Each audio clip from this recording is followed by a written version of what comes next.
I know nobody wants to hear this, but I'm always excited for the first day back. Because I decide that each new year is going to be the best school year ever. Fact.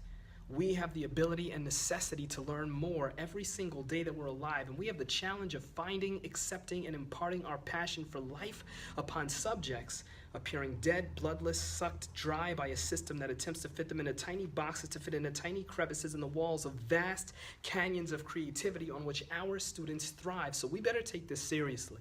Because these vampires are not stopping. They keep dropping in, not to see how we're doing, but to see how we're screwing up what they want to be force-fed but is flavorless unless seasoned with actual passion, even for strictly factual classes that to some seem like no more than letters and numbers on pages, but for some are the potential for building a better mousetrap while simultaneously constructing the keys or the sledgehammer needed to break what's been trapped in these tiny boxes out of their cages. It enrages me.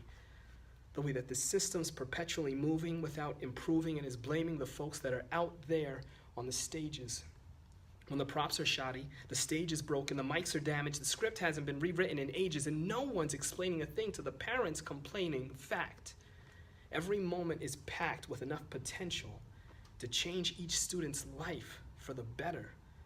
Which means each child might get to see that light at the end of the tunnel no matter how slow the train, how damaged the tracks, or how overcast the weather. And because the weather may be better on the other side, and they might have better umbrellas, it's incumbent upon us to not just teach them what an umbrella is, but how to seek out and acquire the resources when needed to plan the design and then follow the process of how they can put one together. We are the difference between students singing in the rain or just getting wet, between students seeing doubt but not believing, then seeking out lots of reasons to think about, then start achieving, or just getting upset. We, whether rookies or vets, need to focus on more than just quizzes and tests, no matter how many times we hear that only the best students with the best scores will be considered a reflection of our success, because that is nonsense.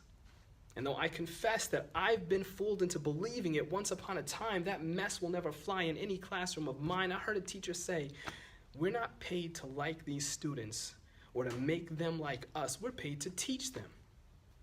And if you actually believe and enter your classroom as if you don't need them to like you at all, or even just something about you, then I doubt that you actually understand the way that things actually work in the real world around you. We are selling a product to a group that often doesn't want what we're selling, but is required by law to buy in bulk for years. So if they don't like the salesperson, believe me, they're not buying into anything, and neither are their peers. So I make learning like breathing. You don't have a choice. You are going to learn. I make learning like sneezing. You might try to keep it from happening, but you feel so much better once it does. I make learning like playing, because everybody likes playing.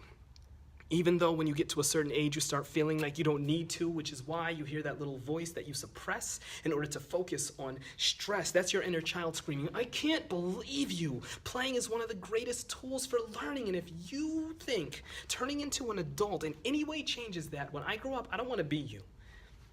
I am going to turn you into a satisfied customer. That's why I'm here. I'm not here to make you a more proficient test taker or a more efficient guess maker. I'm not here to bombard you with useless information to memorize in order to disguise the fact that you don't know how to analyze or think critically. Listen to me. I am here to make you realize that even if you attempt something and feel like you failed miserably, as long as you learn from it, a fraction of that experience is an undeniable victory. I am here because you look down.